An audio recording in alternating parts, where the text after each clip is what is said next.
बेटे और रूह कुद्स के नाम से आमीन। पाशका का दूसरा अतवार हम सुनेंगे मुकद्दस यूहन्ना की इंजील, उसका 20 बाब, उसकी 19 से 31 आयत तक। उसी रोज़ हफ्ता के पहले दिन शाम के वक्त, जब उस जगह के दरवाजे जहाँ शागिर्द जमा हुए थे यहूदियों के खौफ से बंद थे, यस्सु आकर बीच में खड़ा हो गया और उनसे कहा, तुम्हें सलामती हासिल हो। और ये कहकर अपने हाथों और पसली को उन्हें दिखाया। बस शागिर्द खुदावंद को देखकर खुश हुए और यस्सु ने फिर उनसे कहा, तुम्हें सलामती हासिल हो। जिस तरह बाप ने मुझे भेजा है, मैं भी उसी तरह तुम्हें भेजता हूँ। उसने ये कहकर उन पर फूंका और कहा कि तुम रूहुल कुद्स लो। जिनके गुनाह तुम मुआफ़ करोगे उनके मुआफ़ किए गए हैं, जिनके गुनाह तुम कायम रखो उनके कायम रखे गए हैं। मगर उन 12 में से एक, यानी तोमा उर्फ दिदिमस, यस्सु के आते वक्त उनके साथ ना था। तब दूसरे शागिर्दों ने उससे कहा कि हमने खुदावंद को देखा है। मगर उसने उनसे कहा, जब तक मैं उसके हाथों में मेहों के छेद ना देख लूं और मेहों की जगह अपनी उंगली ना डाल लूं और अपने हाथ को उसकी पसली में ना डाल लूं, हरगिज यकीन ना करूंगा। 8 रोज के बाद उसके शागिर्द फिर अंदर थे और तोमा उनके साथ था। गो दरवाजे बंद थे, तो भी यस्सु आया और बीच में खड़ा होकर बोला, तुम्हें सलामती हासिल हो।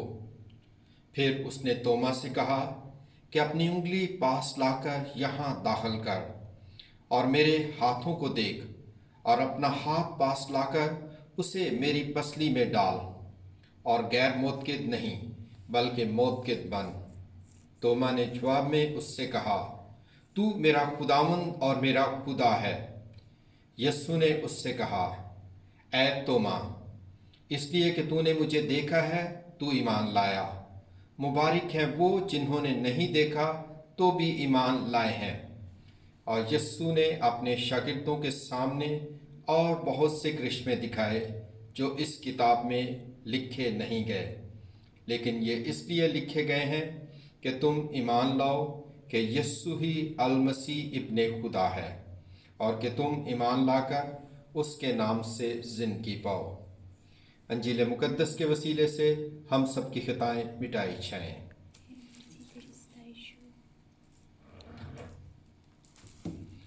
मसीह में मेरे अजीज भाइयों और बहनों, पाशका का दूसरा अतवार, कलीसियाई रवायत में इसे संडे इन आल्बिस भी कहा जाता है और हम इसे रहम का अतवार भी कहते हैं। संडे इन आल्बिस, असल में कलीसिया की ये रवायत थी कि पाशका की रात वो लोग जो बपतिस्मा हासिल करते थे, वो पाशका के दूसरे अतवार गिरजाघर में आकर वो लबादा, सफ़ेद लबादा जो उन्हें बपतिस्मा के वक्त दिया जाता था, वो चर्च में आकर वापस करते थे। वो नई जिंदगी शुरू करते थे, इसलिए इसे संडे इन आल्बिस कहा जाता था। वेटिकन मजलिस दोम के बाद इसको अलाही रहम का साल भी, अतवार भी कहा जाता है। और ख़ास तौर पर इस अलाही रहम के अतवार को मुकद्दस पोप जॉन पॉल II और मुकद्दसा फौस्तीना से भी मंसूब किया जाता है। यस्सु की ख्वाहिश के मुताबिक कि वो लोग जो इस अतवार को एतराफ़ का साक्रामेंट हासिल करते हैं और पाकशाकत लेते हैं, वो अपनी मौत के बाद हर किस्म की सज़ा से बर्री होंगे। और मुकद्दसा फौस्तीना इसे अलाही रहम का अतवार कहती है। ہم اسے اور بھی بہت سے ناموں سے پکارتے ہیں۔ یہ ایسا اتوار ہے جہاں پر غریبوں کی مدد کی جاتی ہے۔ یہ ایسا اتوار ہے جہاں پر دوسروں کا خیال رکھا جاتا ہے۔ ہم آج کی انجیل پر بات کرتے ہیں۔ آج کی انجیل مقدس میں ہم وہ واقعہ سنتے ہیں جب یسوع اپنے شاگردوں پر ظاہر ہوتا ہے، اور اس تلاوت کو ہم دو حصوں میں تقسیم کر سکتے ہیں۔ پہلا حصہ، یسوع اپنے شاگردوں پر ظاہر ہوتا ہے، انہیں سلامتی دیتا ہے، انہیں ایک مشن سونپتا ہے، اور مشن سونپنے سے پہلے وہ ان پر پھونکتا ہے اور کہتا ہے کہ تم روح القدس لو۔ جن کے گناہ تم معاف کرو گے ان کے معاف کیے گئے ہیں، جن کے گناہ تم قائم رکھو ان کے قائم رکھے گئے ہیں۔ یسوع کی زندگی میں وہ کس قسم کے کام کرتا تھا؟ وہ لوگوں کو بچاتا ہے، وہ لوگوں کو پاک صاف کرتا ہے، وہ لوگوں کے گناہوں کو معاف کرتا ہے، اور یہی مشن جو ہے یسوع اپنے شاگردوں کو دیتا ہے۔ دوسرے حصے میں ہم سنتے ہیں کہ یسوع توما پر ظاہر ہوتا ہے، دوسرے شاگرد اس کے ساتھ ہیں۔ پہلے حصے میں توما شاگردوں کے ساتھ نہیں تھا، اور توما جب شاگردوں سے سنتا ہے کہ یسوع یا خداوند کو انہوں نے دیکھا ہے، تو وہ کہتا ہے کہ جب تک میں اس کے ہاتھوں کی میخوں کے چھید نہ دیکھ لوں اور میخوں کی جگہ اپنی انگلی نہ ڈال لوں اور اپنے ہاتھوں کو اس کی پسلی میں نہ ڈالوں، ہرگز یقین نہ کروں گا۔ یسوع دوسری بار شاگردوں پر ظاہر ہوتا ہے۔ ہم پہلے حصے کی طرف آتے ہیں۔ جب ہم یسوع کے مشن کے متعلق سنتے ہیں اور اس مشن کے متعلق جو وہ شاگردوں کو دیتا ہے، وہ گناہوں کی معافی کی بات کرتا ہے۔ یسوع کلیسیا کو یہ مشن سونپتا ہے، اور چیوٹنے کے بعد یسوع کی دو باتوں پر غور کرنے کی ضرورت ہے۔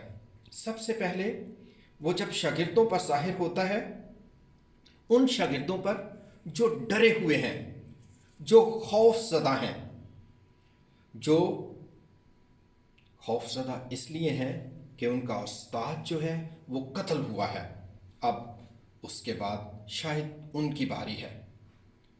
لیکن دوسری وجہ یہ بھی ہے کہ یہ وہ شاگرد ہیں جنہوں نے یسوع کا انکار کیا ہے، انہوں نے یسوع کو دھوکہ دیا ہے۔ جب وہ دکھ اور تکلیف کے وقت وہ اسے چھوڑ کر چلے جاتے ہیں، انہوں نے اپنے آپ کو یسوع سے دور کر لیا تھا، لیکن یسوع پھر بھی ان کے درمیان آتا ہے، اور یسوع انہیں کہتا ہے سلامتی تمہیں حاصل ہو۔ یسوع ان کی بے وفائی کو یاد نہیں کرتا، یسوع اس بات کو یاد نہیں کرتا کہ انہوں نے اس کا انکار کیا ہے، بلکہ وہ انہیں سلامتی دیتا ہے۔ اور آج کی انجیل مقدس میں ہم سنتے ہیں کہ یسوع 2 بار ظاہر ہوا ہے، لیکن 3 بار یسوع انہیں کہتا ہے تمہیں سلامتی حاصل ہو۔ یسوع جی اٹھنے کے بعد اپنی سلامتی دیتا ہے اور پھر انہیں مشن دیتا ہے۔ دوسرے حصے میں ہم سنتے ہیں کہ یسوع جب شاگردوں کے درمیان دوبارہ آتا ہے، دروازے بند ہیں اور وہ توما سے مخاطب ہوتا ہے، وہ بیچ میں کھڑا ہوتا ہے، ان کے درمیان ہے، اور توما سے وہ کیا کہتا ہے؟ اپنی انگلی پاس لا کر یہاں داخل کر اور میرے ہاتھوں کو دیکھ، اور اپنا ہاتھ پاس لا کر میری پسلی میں ڈال، اور غیر موت کے نہیں بلکہ موت کے بن۔ یسوع اپنا ہاتھ اور پسلی کیوں دکھاتا ہے؟ اکثر لوگ چہرے کو دیکھ کر لوگوں کی شناخت کرتے ہیں، यीशु अपना चेहरा क्यों नहीं दिखाता? यीशु अपने हाथों की तरफ, ये वो हाथ हैं जिन्होंने अपने शागिर्दों के पांव धोए थे। ये वो हाथ हैं जिनसे वो अपने शागिर्दों की खिदमत करता रहा है। ये वो हाथ हैं जिनसे उसने लोगों को छुआ है और शिफा बख्शी है। ये वो हाथ हैं जिनमें कील ठूंके गए थे, वो हाथ उनको दिखाता है। ये वो हाथ हैं जिनसे वो अपने शागिर्दों को अपना बदन और खून खाने और पीने को देता है। वो दिखाता है, वो अपनी पसली दिखाता है। पसली क्यों दिखाता है? वो इस बात की अलामत है, नई तख्लीक की अलामत है।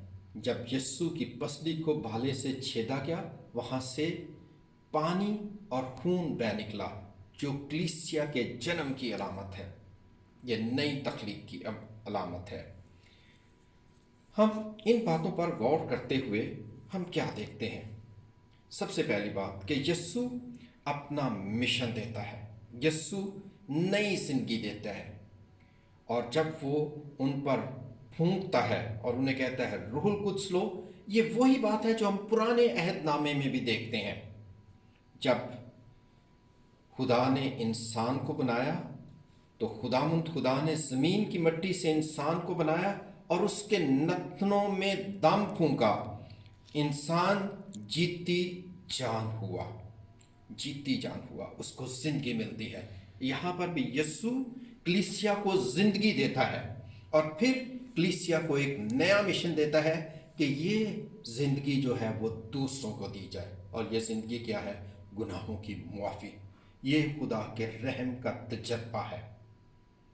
हम एतराफ़ के सक्रमेंट के ज़रिए खुदा के रहम का तजर्बा करते हैं। कलीसिया इस मिशन को जारी रखती है। ये मिशन खुदा की मोहब्बत का मिशन है। ये खुशखबरी का मिशन है। ये ऐसा मिशन है जिससे हम दूसरों को पाक साफ करते हैं।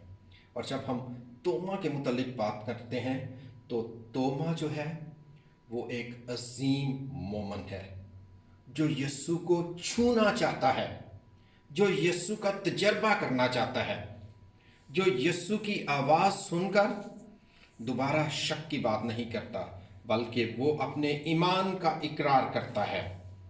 वो कहता है तू मेरा खुदावंद और मेरा खुदा है। वो ईमान का इकरार करता है। हम 40 अयाम के रोज़ों के बाद, ईस्टर के बाद हम 40 अयाम शुरू करते हैं जो ईद सौत तक जाते हैं। पहले 40 अयाम तैयारी के अयाम हैं। हम यीशु के दुखों में शामिल होते हैं, लेकिन ये 40 अयाम जो हैं खुशी के अयाम हैं, जब यीशु हमारे दरमियान आता है। यीशु हमें ताकत देता है, यीशु हमें कुव्वत देता है, यीशु हमें खुशी देता है, और यीशु हमें कहता है कि हम उसके काम को जारी रखें। हम यीशु के एलची बनते हैं, हम यीशु का प्रचार करते हैं, हम जी उठे मसीह का प्रचार करते हैं, हम खुदा के रहम का प्रचार करते हैं। खुदा यीशु मसीह की तमजीद हो हमेशा से हमेशा तक। आमीन।